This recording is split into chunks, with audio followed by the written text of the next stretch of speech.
Salut tout le monde, ça faisait un petit moment que j'avais pas fait de vidéo, donc tout simplement parce qu'on est très occupé. Alors je voulais vous partager ces petites images avec l'accueil de deux nouvelles petites brebis, hein, ce sont des agnelles encore, pour vous montrer un peu comment ça s'est passé. Alors on avait pris la décision tout simplement de les mettre directement dans la parcelle avec les deux brebis que j'ai déjà. J'ai déjà fait l'expérience avec des poules en faisant une intégration au fur et à mesure et une autre fois en intégrant les poules directement. Et je trouve qu'en fait, on recule tout simplement un petit peu cette confrontation de hiérarchie. Ça n'avance pas à grand chose de séparer les animaux. Enfin, c'est mon petit recul.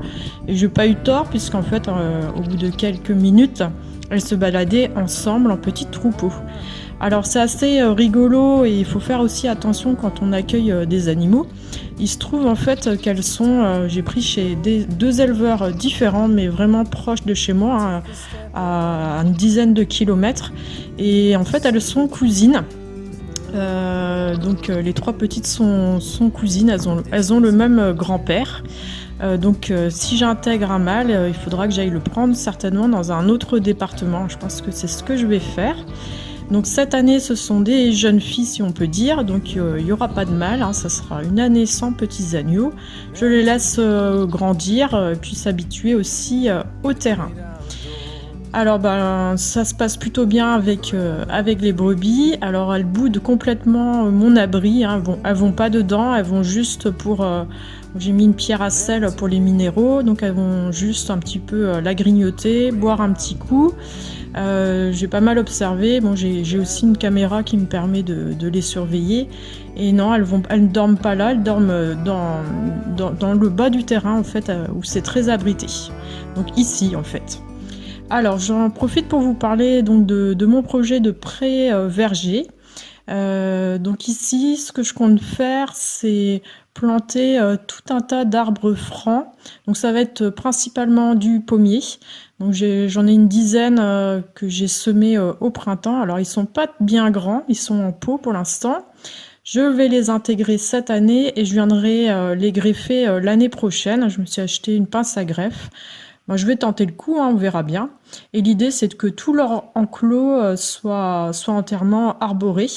Alors par contre, je vais pas mal écarter les arbres pour faire entrer quand même un maximum de lumière. Mais ça va être, je pense que ça va être intéressant, mais ça demande aussi quelques aménagements. Et donc là, on peut voir au milieu de l'image, donc il y a un petit arbre, un poirier, qui a été un test pour moi.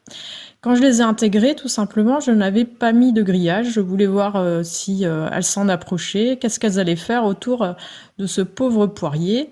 Et donc elles ont grignoté pas l'écorce, hein, parce qu'en général on dit que c'est l'écorce, mais le feuillage. Donc je me suis empressée après de mettre un rouleau de grillage à mouton. Sauf que je me suis rendu compte qu'elle passait la tête dans les carreaux qui sont quand même assez grands pour aller grignoter. Donc il faudra que j'utilise certainement du grillage à poules pour ça. Donc en attendant, j'allais pas tout remplacer. Donc ce que j'ai fait, c'est que j'ai trouvé, enfin c'est de la récup, j'avais un petit bout de grillage comme ça, très, très maille serré. Donc ça va leur éviter de le grignoter. Donc ça me sert un peu de leçon aussi pour voir un peu comment ça se passe quand on intègre des arbres comme ça assez jeunes dans un pré où il y a des animaux. Donc j'en profite pour parler du côté verger. Là, ce que je fais en ce moment, j'ai tout retutoré mes arbres. Donc j'avais déjà expliqué, je me suis fait déterrer pas mal d'arbres aussi avec les sangliers à 2 reprises l'an passé, hein. C'est pour ça que j'ai clôturé entièrement mon terrain. Parce que quand ça fait 3 fois que vous replantez vos arbres, vous en avez un peu ras-le-bol. Et donc j'avais perdu aussi pas mal de variétés avec des petites étiquettes. Donc j'ai fait sur des petits bouts d'ardoise avec un crayon peinture aussi. J'ai refait des petites étiquettes qui seront durables dans le temps. Parce que tant que ça fructifie pas, je ne sais plus qu'est-ce que j'ai, à quel emplacement. J'ai bien fait des plans, mais bon, quand on est sur place, c'est quand même plus facile. Autre projet en cours qui n'est pas non plus terminé, bien sûr, c'est la mare. Alors on a pas mal avancé. mais on a bien fait, comme ça, elle est là pour l'instant, elle est terminée. Après, c'est vrai que l'hiver, je vais pas intégrer trop de plantes dans ma mare, hein, je vais attendre le printemps. Malgré tout, j'ai fait un peu de récup de papyrus que j'ai déjà dans mon jardin. Alors, je sais pas s'ils peuvent survivre en étant totalement immergés. On verra bien. C'était des papyrus que j'avais achetés sur une foire aux plantes à un particulier, donc je connais pas l'espèce. Donc, ce qu'on a fait là sur les 10 derniers jours, c'est mettre la bâche sous terre. Figurez-vous qu'il y avait des mulots qui étaient passés quand même sous la bâche, puisqu'on l'avait pas encore mise sous terre. Donc, j'ai réussi à les déloger. Je pense qu'il y en avait pas d'autres. Et sinon aussi, ça c'était une astuce que j'avais lu sur internet, hein, mais je n'ai pas vu comment procéder. J'ai fait un peu comme je le sentais, c'est mettre en fait de la toile de jute le long de la bâche pour que ce soit un peu plus esthétique. Donc je pense que les algues vont s'agripper dessus. Je trouve ça intéressant aussi, s'il y a des petits animaux qui tombent dedans, bah, ils peuvent s'agripper et puis remonter.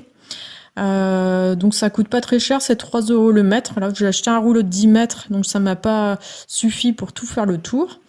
Donc j'ai mis aussi pas mal de plantes rampantes que j'avais à la maison, toutes sortes de plantes assez grasses, hein, puisque sur les pourtours ça sera sec.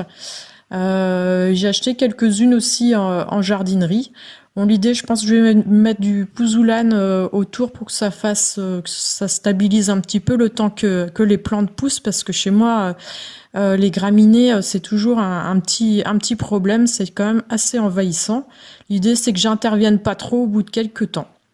Je voulais juste vous montrer mes carottes blanches, elles sont énormes.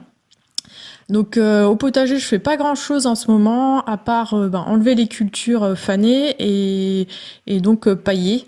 Hein, sinon, c'est que de la récolte. J'ai tenté un semis de mâche, mais je pense que les oiseaux sont passés par là. Donc moi, je vous dis à très vite et puis portez-vous bien. Salut!